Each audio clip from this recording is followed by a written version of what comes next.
welcome to Valley Spotlight, everybody. As always, I am Lauren, and this week Mike and I are going to be practicing a little bit more social distancing just because this COVID-19 outbreak is still something that we all have to deal with. But we still have a wonderful show ready for you, and if you're sitting there wondering, why is she holding the sunflower? Well, it's real. Like, this looks like it's fake, but it's 100% real. We will have details on how you can go and pick these tonight if you're looking for something to do with the family that's safe and easy. And our good friend Sean Posey has a look at the Uptown Theater and what it used to be and maybe what it could be coming next. Plus Helga and Mitch, this clam recipe, it's a really good one. We're excited to have a moment with them in the kitchen. But first, we will send it over to Michael, who is standing by in the one and only Talmadge, Ohio. And Mike, I wish I could give you a big giant hug, but instead I'll give you some flower love from here, okay? Well, hello, Lauren. Hello, America. I was feeling a little bit under the weather, so we decided to bring back the Valley Spotlight Extreme Home Edition Basement Time, which is what we're doing this week. Just down here in the basement, watching movies with the kids. I have a lot of remotes at my disposal. So, that's a good way to pass the time. Anyway, let me tell you about this week's Valley Spotlight. We have a couple of good stories for you. First of all, I will tell you about Lutz. Remember that one? It is corn season, so we're going to talk a little more about corn, the science behind it, and what makes it taste so good. Also, we talked last show about Medici Museum of Art and the expansion that they're having. So we're going to show you that expansion today and talk about some of the really cool ways they're modernizing that museum. But first, I wanted to share with you this story about Carbless Craze Café, which is located in Boardman. Now, every business that opens up uses some sort of inspiration. Sometimes it's a thought, sometimes it's a need, sometimes it's a person. In this case, it was a person that's not with us anymore, but that inspiration continues on, not just for this restaurant, for the future as well.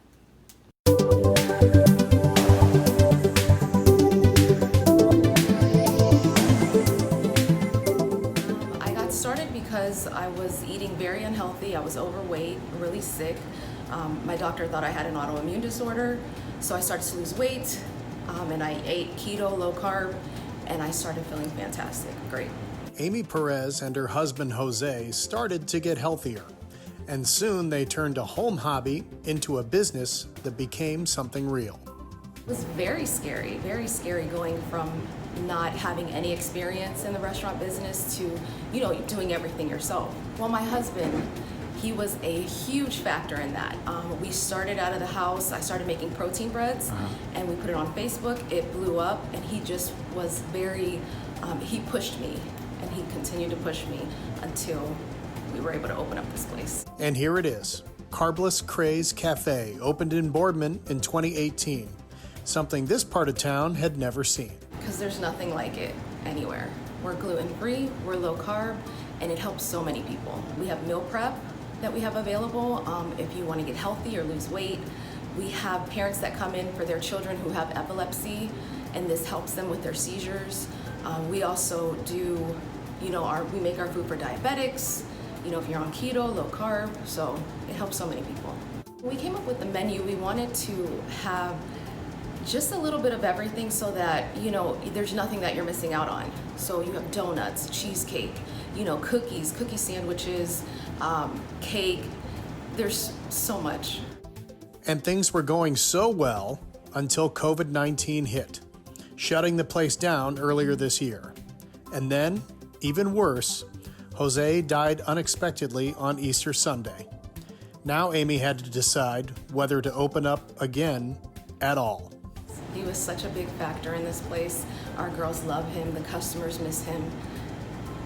In the beginning, I didn't want to open again just because I felt with him not being here, it was going to be difficult.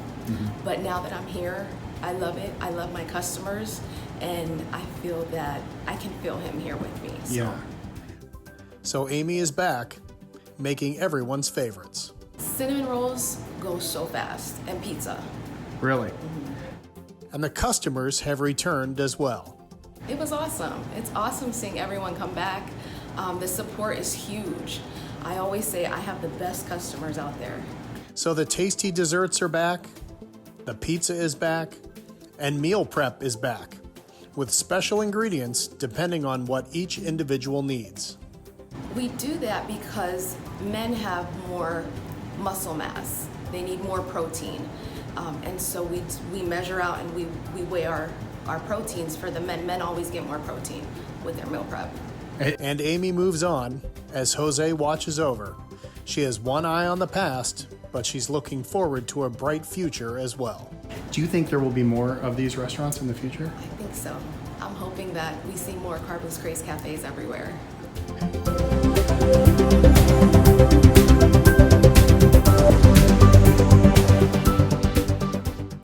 Carbless Craze Café is located in Boardman. It is on that strip of stores in front of the Southern Park Mall, open Tuesday through Saturday, and if you want to get those cinnamon rolls, you better get there a little bit early. I don't know about you, Lauren, but sometimes you just, for some reason, you just feel like a better person when you meet a family like that, and they were so inspirational and just such nice people. I was just so happy to do that story. Talk about inspirational.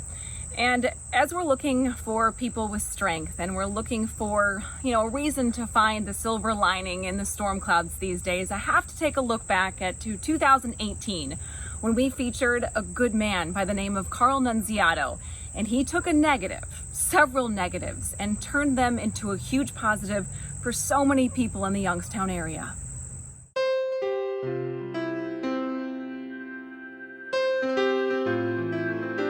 The courthouse is supposed to be a place that treats everyone with equality, but it wasn't always a place that was accessible to everyone. This level came in straight here. There were two big steps out here. You could see how this wall is. This wall was the level of the prior ramp. It was flat. So there was two major steps going up inside the door. Once you got inside the door, there were three more steps. It was impossible for a wheelchair to get in. A person with crutches would have trouble. But anybody with a wheelchair would have to be carried, the wheelchair would have to be carried into the courthouse. It was the late 1970s. Carl Nunziato, an experienced lawyer, needed to help a dear friend named Don Baker, but not as a legal counselor. He went to court that morning to help lift his friend's wheelchair up the steps since he was facing divorce after becoming a paraplegic. I saw a couple of my friends that I knew come by and I said, can you help us carry this wheelchair up the steps? One guy just had back surgery, another guy had hip surgery. They said, we can't do it. Well, we're standing out there. The hearing was at 10 o'clock, it's about 9:45, and there was a couple ladies standing there. They said, we're gonna help you. So the two ladies started to lift the wheelchair. We got up 3 steps. I said, stop, you're gonna kill all of us. This is too heavy. We went back down. We sat at the bottom of the steps, never got into the courtroom. He never got his day in court. He never got to appear before the judge because we couldn't get into the building. What might seem like a few steps to most was a proverbial mountain, a mountain that needed to be moved. And so Carl and Don decided to move it themselves. Once we discovered this problem, we started a campaign to have this ramp built, to have a wooden ramp initially built in the courthouse, and then when they did the major remodeling of the courthouse, they actually sunk the floor there. It was an era before the American with Disabilities Act became law, and Nunziato and a group of motivated Youngstown residents were about to set out on a 15-year journey to make the city accessible for everyone. They called themselves the Barrier-Free Architecture Committee. One of their first projects was to make city streets easier to navigate with something called a curb cut. The year was 1982. Nobody knew what we were talking about because there didn't exist any. I said, well, it looks like a driveway, but it's even a little less than that. So they said, we have to build a prototype. Down on Front Street, where the mill was, they said you could put one there. Don Baker and I paid for it. It was $280. We paid for the first curb cut, and that's where they put it as a prototype. As he walks this ramp today, each step is laced with success. Success for a generation of people who have followed him and who might have a story just like his. Major Carl Nunziato was one of the first Army soldiers to go to Vietnam. These photos were taken just hours before he lost both of his feet and part of a leg while he was under enemy fire. He spent 2 years learning to walk again at Walter Reed Hospital. When a person is severely wounded, the concept is they need compensation to overcome their wounds. And they try to climb mountains and go skating and go rollerboarding, go skiing. My compensation was I got an education and I came back and I applied that not only for my benefit, but for the benefit of the veterans. And they talk about freedom. Think about it. If a person can't get into his courthouse, and can't get into his school, can't get into his church, there is no freedom. We made that part happen.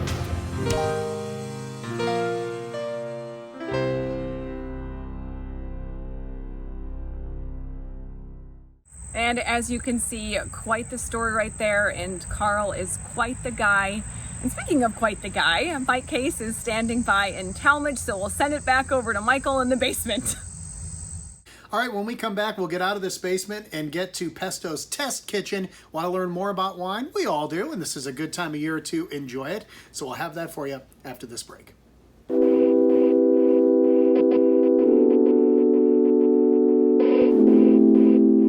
Hi, I'm Mark Canzonetta. We are in the Test Kitchen for Bistro 1907. I'd like to welcome Matt Frampton to the Test Kitchen, and we're here today to talk about these great wines from Canvas that are going to be our glass pours and house pours, and they're made by Michael Mondavi. Tell me something, Matt. What's so special about these wines? What's so special about these wines is they all come from the ideal geography that you want these grapes to come from. So high quality fruit, but made in a modern facility to keep the price down. Are these California based wines? No, 2 of these are from Italy and the remainder are from California. So the Mondavi family obviously has branched out to other terroirs throughout the world, and that's great. Yes, yeah. So Michael Mondavi is the son of Robert Mondavi, and he makes wines all over the world, including Italy, where 2 of these wines are made. Great. And he's makes wine all throughout California and Napa and other parts of the world as well. You know me, starting off the dinner or starting off, when I'm out and celebrating with friends, I like to start off with a sparkling wine or champagne. What does Michael have to offer us? Michael has a Blanc de Blanc. So what is a Blanc de Blanc? Blanc de Blanc means that this is a sparkling wine made from 100% Chardonnay. Oh, that's great. Yeah. So normally, this wine, a Blanc de Blanc from the Champagne region, is quite a bit more expensive.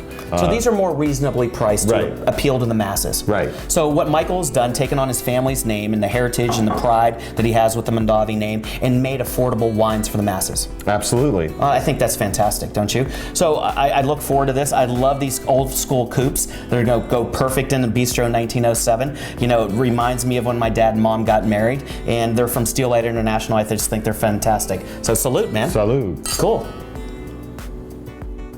So Matt, talking about Michael Mondavi's new expansion into other countries to develop his wines, this Pinot Grigio is so exciting. So where does it come from in Italy? It comes from Veneto, which is northeastern Italy, and it is a perfect expression of Pinot Grigio.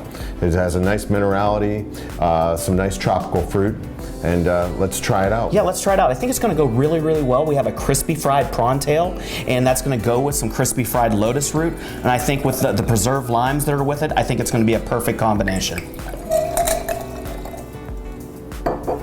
Cheers. Cheers. I think that is true to the region. I really do. Yeah, it is delicious, and like I said, it has that nice minerality, maybe a little bit of melon, a little bit of green melon. Absolutely. Outstanding And I think that's wine. going to go really, really well with the lotus root and cut through a little bit of that spice that's going to go with the aioli. Yeah. So I think it's going to be a perfect pairing. And perfect for most of the aperitifs that are on the menu. Yeah, it's a great wine to start with. Yeah. It really is. Hey Matt, we're going to talk about this North Coast Pinot Noir from Canvas and Michael Mondavi. What can you tell me about it? What are its characteristics? So you're going to get a lot of red fruit, meaning cherries and strawberries. Pinot Noir is one of my favorite reds to go to right out of the gate. It's one of my go-to reds every day. It is, and this is a perfect expression of Pinot Noir. It's light, easy to drink, And, it's approachable. It's not, yeah, certainly approachable, and it's what Pinot Noir should taste like. So when we're talking about Pinots and food pairings and food matches, what would you say you would recommend with this? Would you recommend pork? Would you recommend beef, duck?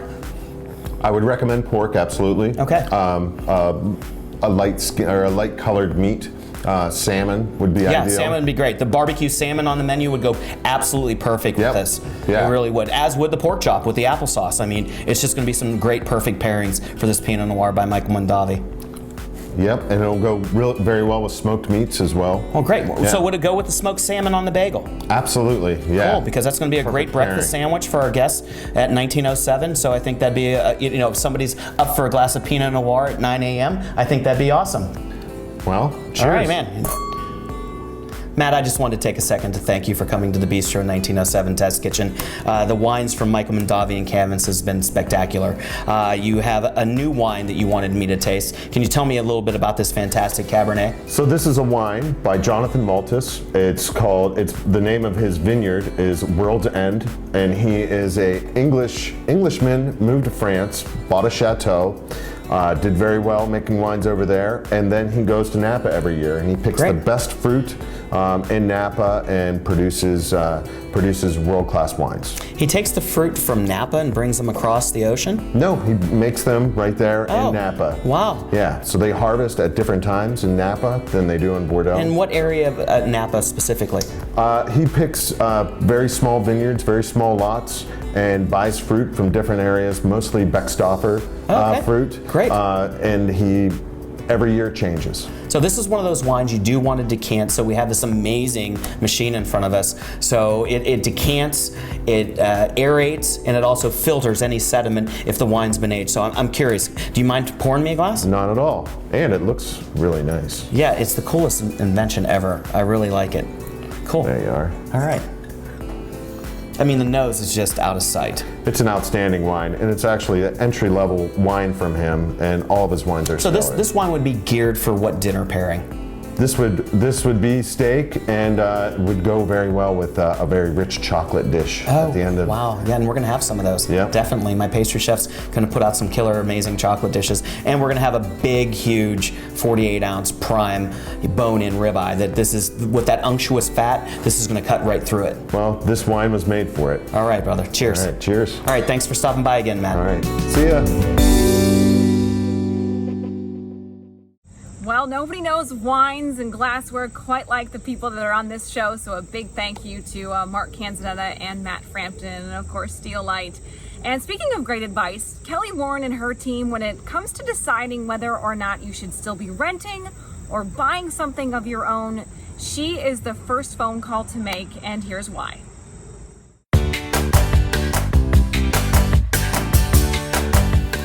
Well, the name of the segment is Home Advantage, and it's always an advantage when we have Kelly Warren a part of our equation. Hi, Kel. Hi, how are you? We're still doing our social distancing. Yes. Okay, we're gonna still do what we're supposed to do, but we are standing in a beautiful home, in the heart of somebody's home. Yes. And there are a lot of things that I think people need to be aware of when they're trying to make the decision as to whether or not buying a piece of property and buying a home is the right thing for them. And you guys are a wealth of information. There are some advantages to home ownership for sure. What's the number one thing that you think people forget about when they're just in a renting situation, or maybe they're living with family and they're like, I'm not sure if it's for me? I think the biggest thing is the freedom of the home ownership. You know, when you're renting, if you want to paint, if you want to put up a fence for your dog, if you want to make any changes, you can't. You can only do what the landlord allows you to do. So when you own a home, it's your piece of paradise. You get to do whatever you want to it. Right. If you don't like the kitchen countertops, if you don't like the paint color, if the cabinets, you're not in love with them. If you want to add on another room, whatever you want to do, you change the space. So for people that are going through the financial end of it, sometimes, I have to admit, like, you look at rent versus a mortgage. Did you know nationally, across the country in every market, homeowners have higher net worths than renters? So if you kind of look at your home as like a little savings account, like you're gonna pay to live somewhere anyway, right? Right, you're going to be writing that check every Part month. of that might as well go to the principal of your house. You're building up equity, and so instead of just throwing it away on rent and having somewhere to live, you've paid for somewhere to live and you're saving some money. We like to hear that. So once you have, let's say, I'll take myself for example. I've been living in my home since 2012, and you look back and you're like, oh my goodness, so what do you do with that in a situation like that? Since 2012, your house should have appreciated on its own, so you should have gained money that way. And also you've paid down your principal loan, so you should have gained money that way. So when you go to sell your house, you should receive some money. Or if you get in a bind and you're in a situation where you need cash, you can always refinance your house and cash out. So it is a nice little savings plan. Wow. One more big benefit, taxes. We all gotta pay them, nobody likes them, right? Did you have to bring up the T word today? I mean, goodness gracious. That other part of your payment, so the principal, you're saving some money, that interest part, you get to write that off on your taxes. So there's a tax break for homeowners. Wowee. Yeah. You guys are making sure that people are staying safe in the middle of the COVID-19 outbreak and still, answering phone calls and going on the website and doing everything you possibly can. The home that we're in right now, I didn't even know that this little area existed. Yes. So I do have to say, this is like a villa in Austintown. Yep. It's beautiful. People can find it online at kellysoldit.com. Or give you a text at 330-717-2689. Thanks, Kel. Thank you.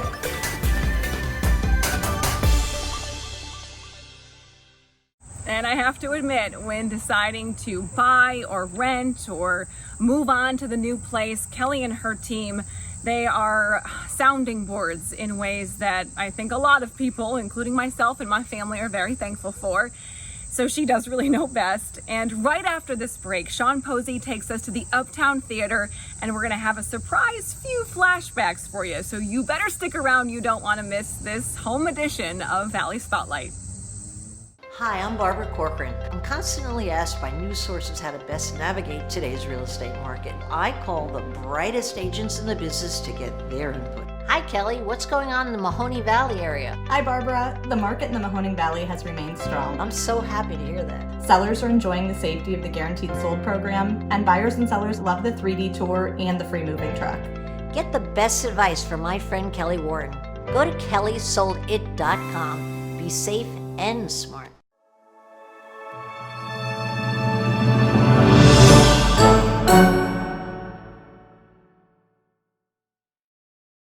Well, welcome back everybody to my backyard in Boardman, Ohio, which is on the south side of Boardman, and we're going to take you to the Uptown Theater, and Sean Posey has a look back at this historic place, and it was also once the home to Easy Street Productions. So if you're a big fan of Easy Street, we all are for sure.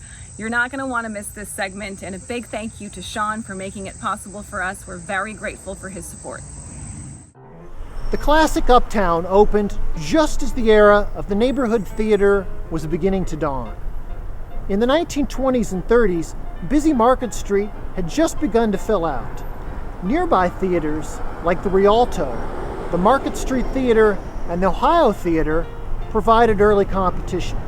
But the Uptown survived its competitors and reigned on Market Street as Youngstown's luxury theater.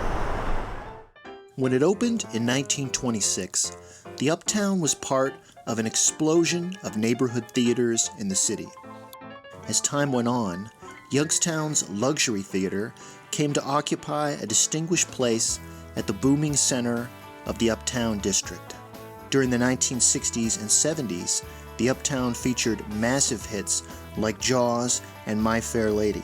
The theater installed Sense-Around for the showing of the films Earthquake, Roller Coaster, and Midway. After the decline of the theater in the 1980s, the Uptown became the home of one of the most popular theater troupes in city history, Easy Street Productions.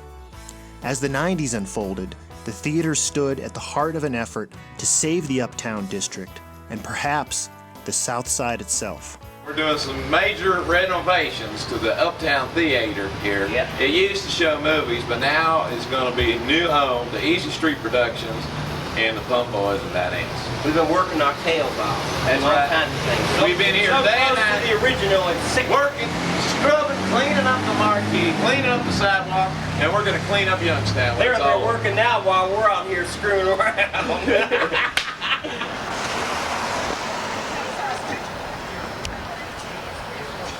How many times have you seen the Pump Boys? 4 times. I'd say you liked it, huh? I love it. I could see it 4 more times. There you go. After a failed attempt by Easy Street to purchase the theater from its owner, the Uptown went dark in 1994. It never reopened.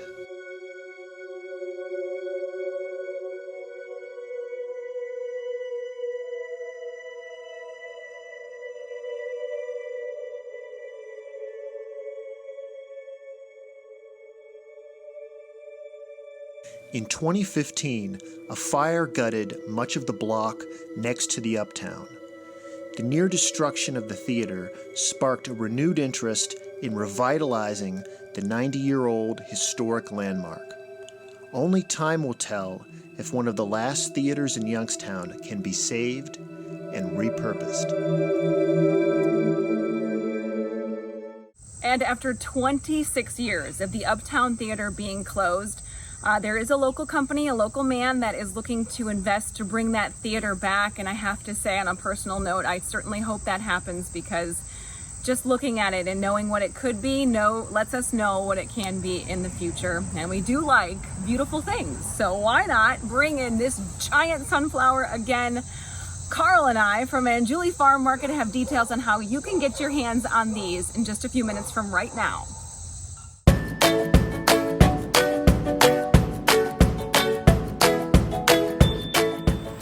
Well, one of our favorite people, Carl and Julie, and gosh, Carl, one of my favorite things to see, if I've ever seen anything.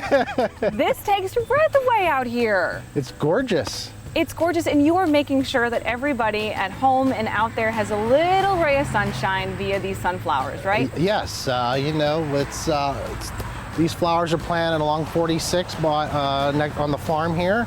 And, you know, it's a free viewing. Just drive down the road and take a look. So Sunday, today, if you're watching this at home and it's about, 4:15, 4:30, and you're looking for something to do with the entire family, between 5 and 8 o'clock tonight, and of course, on our rerun the next week too, you can come out here. Not just get to see this, but you get to pick them. Yes. And take them home. Yes, we're going to have an event. The sunflower harvest. It'll be $2 a stem. You can come out with your children and your family and cut and take one home, or just come and look, take pictures. It's gonna be a good time. Who came up with this? Whose idea was this? I mean, it wasn't really. It was like, it'd be neat to plant some sunflowers. I thought about it in January. Yeah. So I ordered a seed in January, and then it was a big response. Everybody started to see these things come up last week, and they're like, oh, can we go cut them? Can we take pictures? And I said, man, we should make an event out of this. And that's what we did. And we got one this Sunday, and we'll continue to have them, and just watch the Facebook page for them. Yeah, it's not necessarily just on Sundays, so do log online, do like the Angiuli Farm Market Facebook page. They have great updates, great produce, great meats and cheeses, and everything that you could possibly imagine that we've been able to catch up with you on the show for. But I have to say, on like a personal note, sometimes when you need like a sign, and you need to know that you're on the right path, or you just need that moment to smile.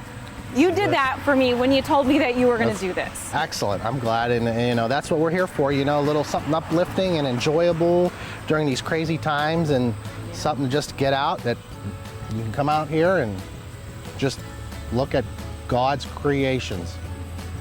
I say we still are doing the show, but it's like I could just have the moment of silence and call it a day. Carl, thank you so much for being here. Such an important piece of our community. You're welcome. You're welcome. And I'm gonna take a couple home if you don't mind. Well, for sure. Is that all right? Yes. There's lots.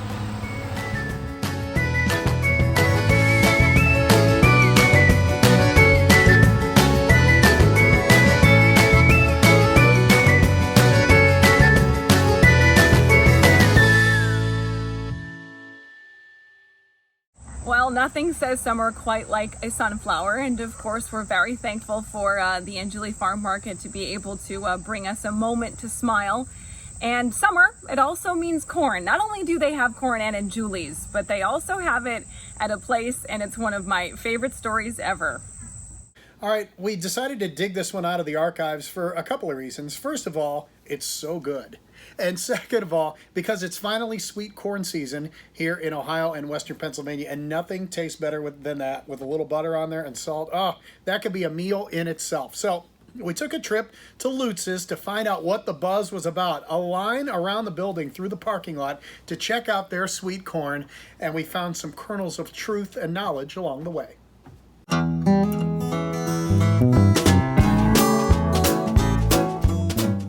And I heard this corn is excellent.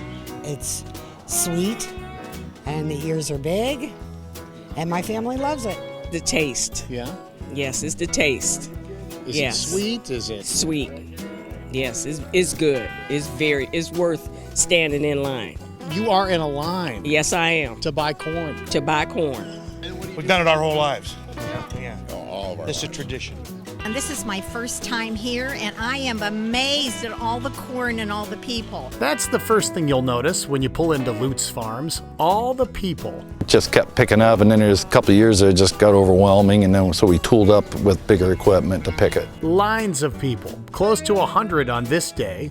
So many they park in the fields, and they need flagmen to keep the traffic moving. I've had them as far as Cleveland, Akron, and Youngstown and around, yeah. So, in Harvey's opinion, what makes this farm and this corn better than the others? He says they wait until it's perfectly ripe to sell it. But we don't start up real early because we're grain farming as well, so we just do this to keep our help busy in the month of August. And believe me, they are busy. The doors open promptly at 9 a.m. and the crowd hustles in. Inside, there are 10 big hay wagons with about 300 dozen ears of corn on each. For $4, grab 14 at a time. He calls it a dumb farmer's dozen. What we do is, it's a way of saying, you know, we want to guarantee you 12 at least good ones. So if you miss one, oh well, you got it covered. And some of these people will grab 20 dozen at a time. I like to put it in my freezer for all winter long. Do you? Yes, I do. We have a cutter, then a scraper, and then after it's all done, we bag it, and it can last 2 to 3 years. Well, they all love it. Yeah. Yes.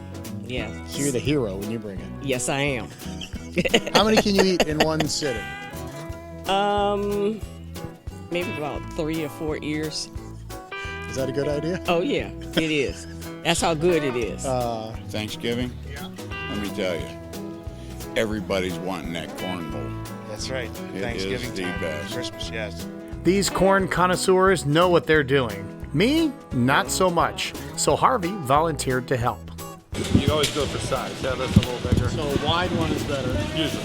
And then should I do that? No, you don't have to, as long as you can get it in your bag.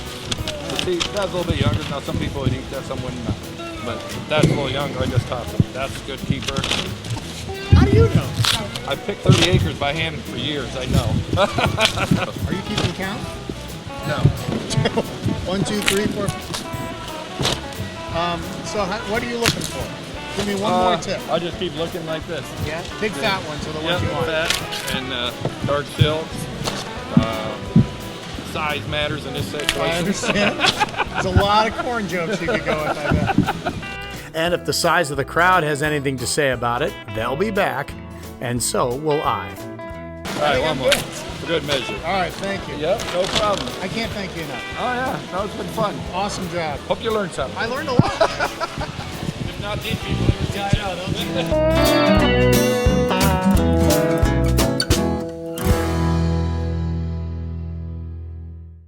Lutz's, Lutz', located right there in Trumbull County. Easy to find. Go to their Facebook page, get the hours, and like I said, get there early. You saw the lines. That's not a joke.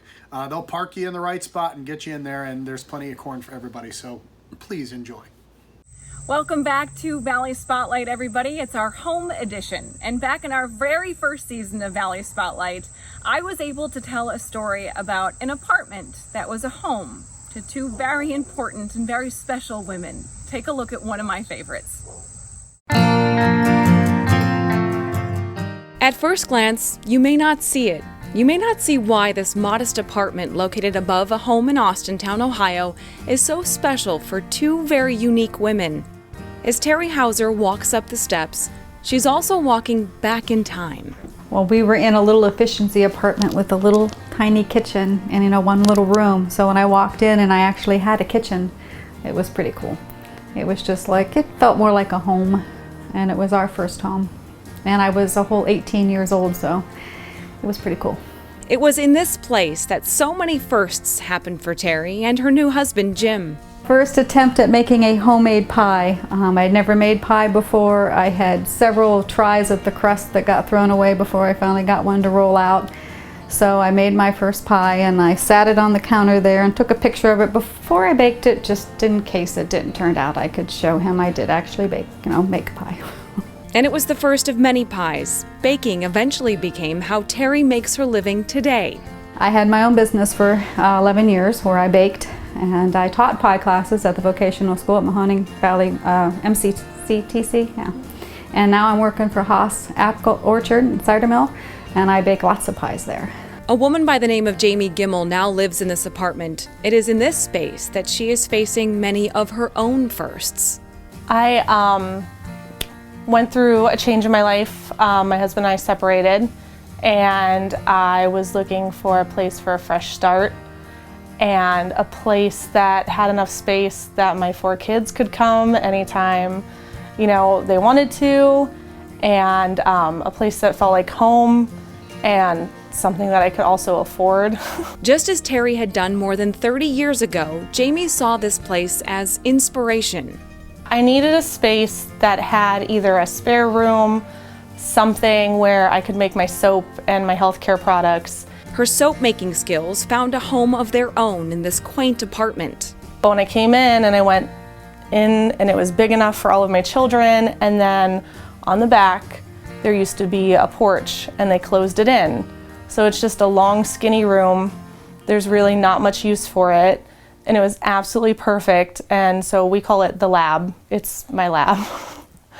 For Jamie, moving into this apartment meant putting in quite a bit of work.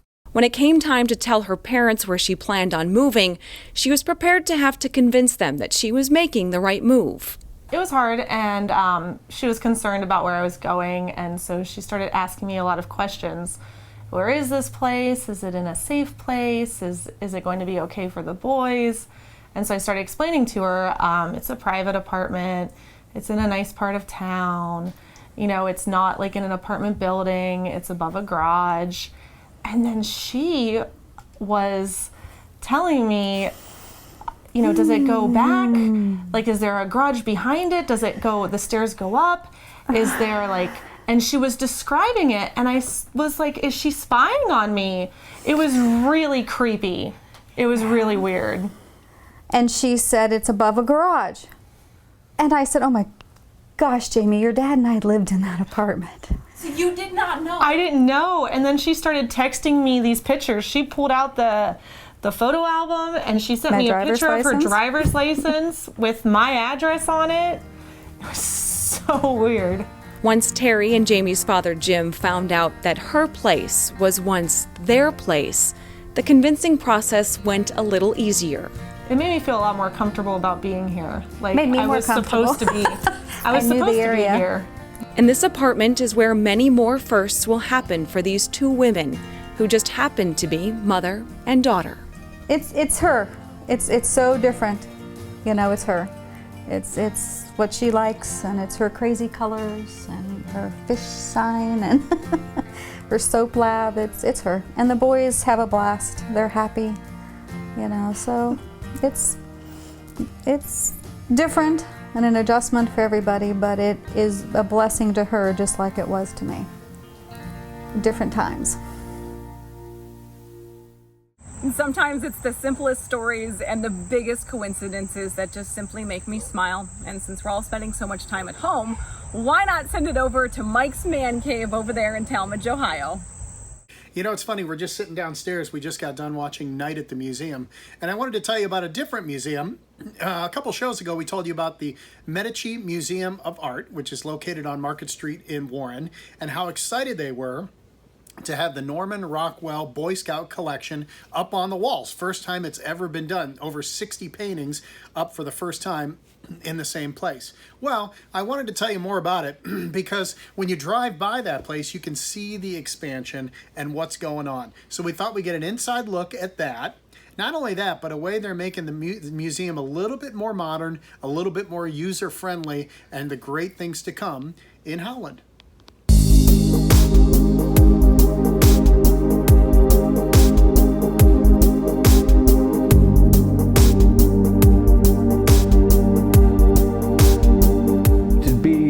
Diverse with our space and to be able to do what we'd like to do, we needed this. John Anderson knew expansion at Medici Museum of Art would be necessary eventually, especially with the Rockwell collection on these walls. It was a total game changer.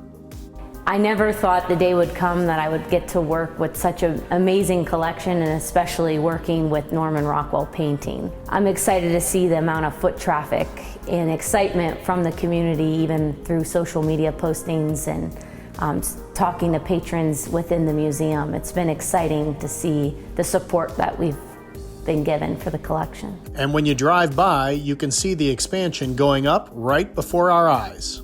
I'm very excited with all of the possibilities that will come in the future. We're going to have a new classroom that will offer painting, drawing, ceramic classes, and the museum store will be filled with an abundance of unique gifts. But that's not all. A grand gallery is still on the way. The largest portion of it is the high, I believe 30 to 35 feet in height gallery, which will be impressive. And that will be the last piece to be completed.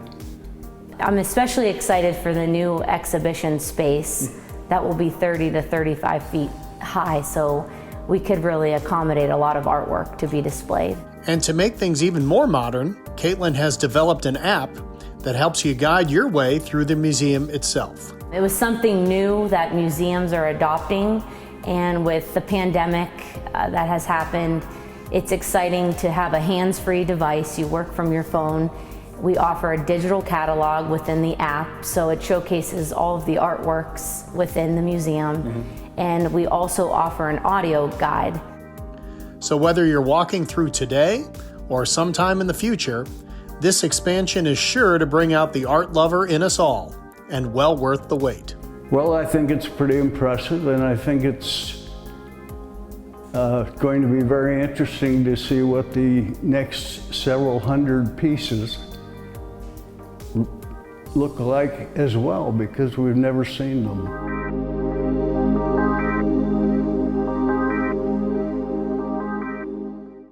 All right, Medici Museum of Art, located just down the street from Avalon Lakes and the Grand Resort on Market Street in Howland. And you got to check it out. If you have a group of less than 10, you got to check it out. Go in there, check out those things, and you're going to see the expansion as it comes along. Wait till they get that giant room where they can bring in pieces from all over the world, and the classroom, a great way for kids and adults to learn how to paint or do ceramics or whatever. It is really going to be a lot of fun. So check out their website and download that app, because that is really neat and really a lot of fun. Talk about a commitment to the Valley. It takes big minds thinking in big ways to make that happen. So we can't wait to update you on the construction that's to follow. And of course, this show is not complete without great cooking. And that's why Mitch and Helga are here with a clam recipe that, since so many people are doing clam bakes all across the country, we figured we'd bring you this one and make it extra special for you today. Hi, this is Helga. And I'm Mitch. And we're back in the kitchen. Yes, we How are. do you like that? What are we going to do? What do you think? Can you guess? Yeah, I see clams. Cherry stone clams. Oh, right. I was brought up near the seashore, so you? we had a lot of recipes. This is my mom's recipe. This is a baked clam. And the problem is my mom had 2 chefs in the family. And I have a different tact than my brother. I add things to my mother's recipe, and as time goes on, she tastes that mine is a little different. But we're starting with the basic recipe that she had, which was, it did not have a touch of red pepper and a little bit of onion. It's a nice little color in there. But otherwise, it's pretty much the same. Okay, I do add bacon for a little smokiness too. Oh yes, bacon is good for in any dish. So you can have your fish department open these for you, which is easier. It's very hard to open these. You can see one of the guys there had already tried this. Now this is a paring knife, so I'm not going to do it here for you. I'll now you lose call a that finger. shuck 'em? Is that what you call it? Yeah, shucking oysters or Shucking? clams.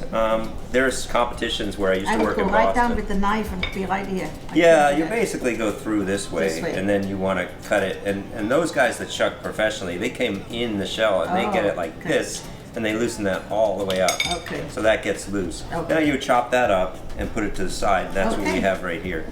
Now these are actually baby clams, so if you have the shells already, you can go to the cans, and that's what my mom would do. We do. So now we've got garlic. Very nice. We've got some oregano and some Italian parsley, and I'm adding this, the red pepper, and then finely diced onion. And we're gonna be watching me closely here right now I with see the onion. because you're cutting the onions the way I like Watching them. my fingers. Oh, I know. You gotta go put them in like this. Otherwise, you don't have no fingers left. And then the red pepper. And this again is just for color. You don't have to go. This, my mom wouldn't have this in her recipe unless she tastes mine. She might. She might change too. You know. Yeah. Now you're talking about your mom. Where did she? Where did you grow up? Right outside New York City, and we vacationed in either Maine or Long Island. Oh, okay. And in the morning, we'd go out and we'd dig big chowder clams. Like this. Boy. And we'd bring them home, and my grandmother would have us shuck them, and then she'd chop them up, make clam chowder, and really good. stuffed clams. My dad liked to eat these on the half shell. Oh, yes. Little hot sauce. And, oh, yeah. I see people eat them like this. I have to look away. my wife Patricia says they look not appetizing. No, we don't say We won't even say. Okay, so now we have the clams. And what we're going to do is take this cream cheese pre-softened. The whole 8 ounces? Yeah, well, what I did is I made 2.5 of these recipes. Oh, okay. And the cream cheese is nice and soft. What you want it to do is be like the consistency of a tuna fish. Okay. So what we're doing here is mixing this in, and then we're going to mix some of the clam juice in. Oh, that's this here. Yeah. Okay. And then we'll have and the you have consistency breadcrumbs of spread. also. Now that's going to go on top right before we put it in the oven. Yeah. Very nice. Now we can mix all of this in there. Looks like a painting palette. Yeah, right. That would actually be a nice cutting board, you know? Yes. We'll have to think about that for the future. Yes. All right. Excuse my fingers. We wash them 1,000 times a day. Yes, we are. Okay, so see, this brings out a nice color. Just like in a lot of our dishes, you add that parsley or tomato. But you don't have any like salt and pepper in there? No, the clams tend to be a little salty. Oh, okay. You do add black pepper, and we have a little cayenne over there. Is what I want in there. You could give me a sprinkle of that cayenne. I don't know. That'll bring it some heat. That's right here. Oh, this one here. Now, get it in your hand before you put it in, because it's pretty hot. Yeah, that'll do it. We'll mix that in really good. And I will taste it, and then we'll see if we need a little salt. Okay. A lot of times your seafood can come in a water bath, which can be already kind of briny and salty. So you're better off tasting it first.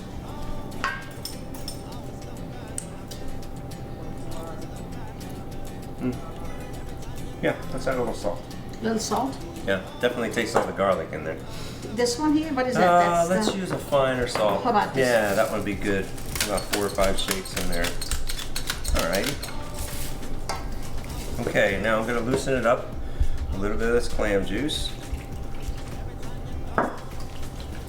Like I said, we like to be a little bit like tuna fish. And then without getting put in the shells and baked in the oven. And then you're going to put the breadcrumbs over it. And how long are you going to bake it?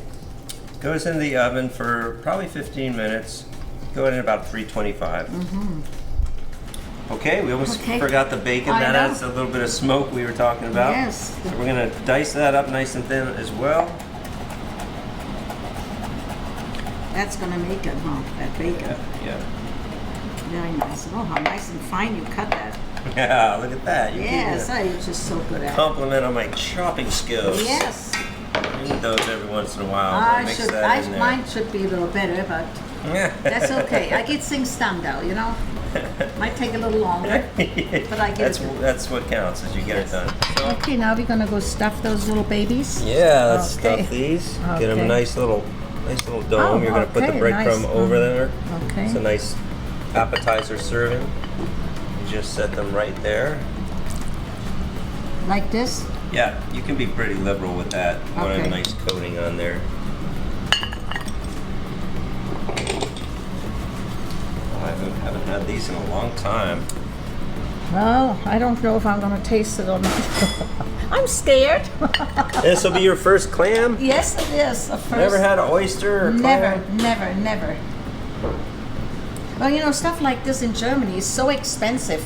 My mom never bought anything like that because we just didn't get caught up by that, you know. So when I immigrated to this country, that's when I seen this, you know. But then I was afraid to taste it. Wasn't that brave. Yeah, basically about 10 to 15 minutes. Everything's already cooked, so you just want them to be a nice golden brown. Okay? Oh yeah, they look beautiful. And you're gonna get to try them now. Oh my gosh, I can't wait. Put just a little bit of this on for color. He's getting me all excited now to taste that. First time. Now then, let's get them on here. You look anxious, Helga. Okay, you show me how Okay, now like at an hors d'oeuvre party, you could use these as the vessel to eat them out of. Okay. You know, but right now they're real hot out of the oven. I know. Got them So on you're the just plate. gonna kind of go in there like that and get a little. Yeah. Oh, okay.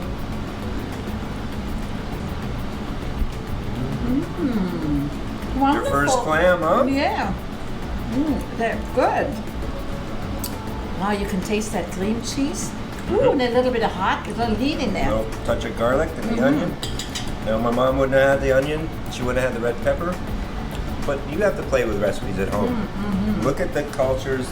Some of the things you make, I keep them right to the recipe. But I tell you, I think I'm gonna make this. I'm gonna get that recipe. I'm gonna You think? Yeah. All right.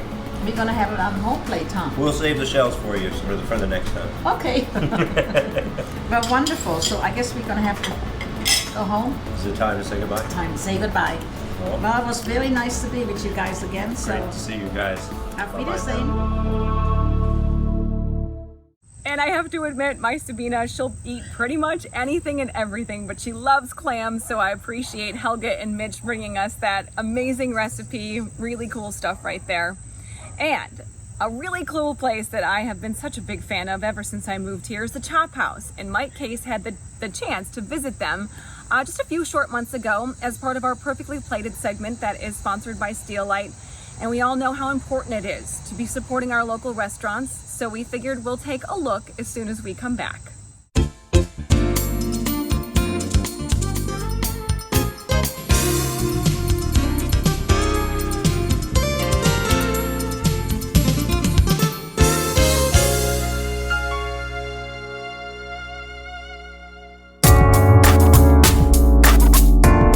I just wanted to be a part of something special in the area, somewhere where I thought I could fit in. Dimitri Forneris is fitting in just fine at the Chop House in Warren. He's been the restaurant's GM for the last 5 years.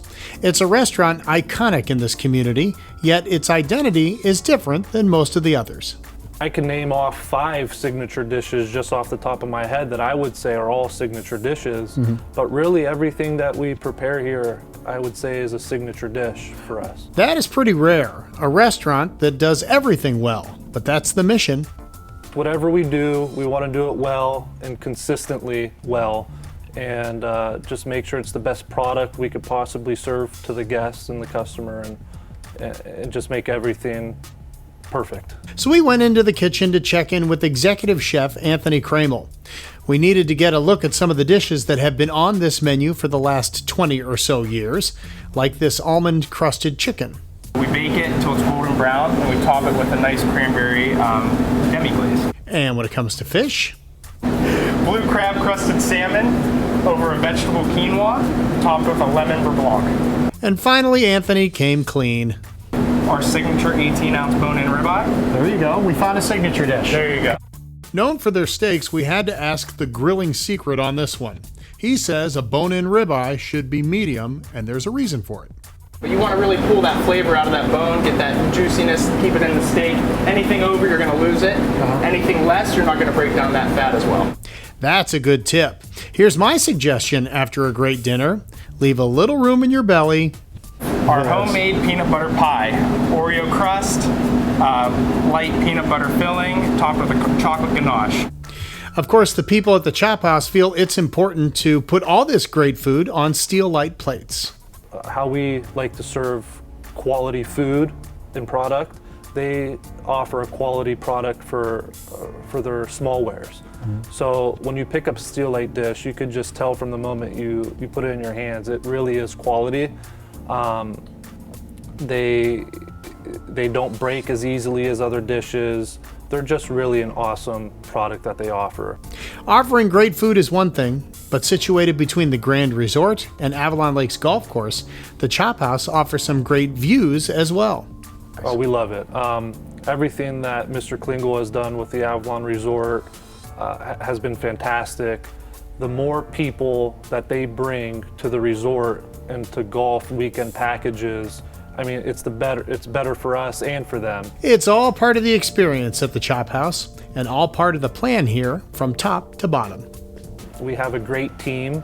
So first of all, you know, without our team, we would be nothing here. We have a great staff, great kitchen staff, front of house staff. And without them, we wouldn't be where we are today. The more great things we could bring to this community for the people, that's what we want to do, just to thank them, because we really do live in a great community. And we just want to give them some great stuff.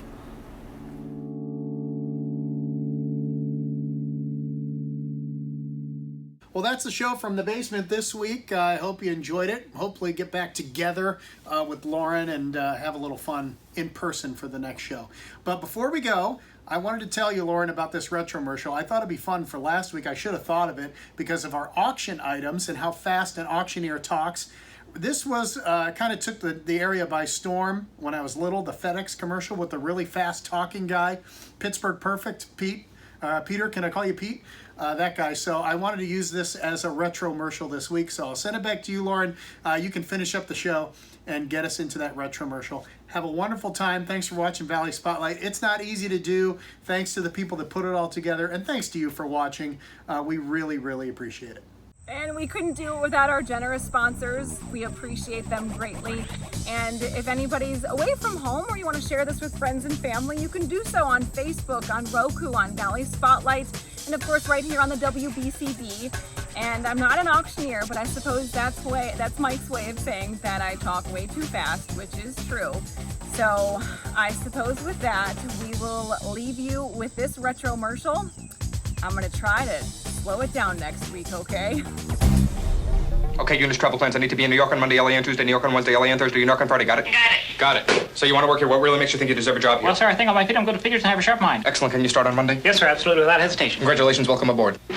Wonderful, wonderful, wonderful. And in conclusion, Jim, Bill, Bob, Call, Fred, Load, Dork, Ada, and Ted. Business is business. And as we all know, in order to get something done, you got to do something. In order to do something, we got to get to work. So let's get to work. Thank you for taking the meeting. Peter, you did a bang-up job. I'm putting you in charge of Pittsburgh. Pittsburgh's perfect. I know it's perfect, Peter. That's why I picked Pittsburgh. Pittsburgh's perfect. Peter, may I call you Pete? Call me Pete. Pete. There's a Mr. Schnittler here to see you. Tell him to wait 15 seconds. Can you wait 15 seconds? I'll wait 15 seconds. Congratulations on your deal in Denver, Dave. I'm putting you down to deal with Dallas. Don, is it a deal? Do we have a deal? It's a deal. I got to go. I got a call coming in. Hi, Doc. Just dealt with Don. In this fast-moving, high-pressure, get-it-done-yesterday world, aren't you glad there's one company that can keep up with it all? You got a deal. Good. I'm putting you down to deal with Dick. Dick, what's the deal with the deal? Are we dealing? We're dealing. Dave, it's a deal with Don, Doc, and Dick. Doc, it's a deal with Dave, Dick, and Dave. Don, it's a doc with Dick, Dave, and Doug. Gotta go, Dave. Disconnecting. Gotta go, Dick. Disconnecting. Gotta go, Dan. Disconnecting. Federal Express. When it absolutely, positively has to be there overnight. If you like this video, subscribe to Valley Spotlight on YouTube and be sure to click on the notifications bell so you know when we've got some new stuff. You also can like us on Facebook, follow us on Instagram and Twitter, and subscribe to us on Vimeo or our Roku channel.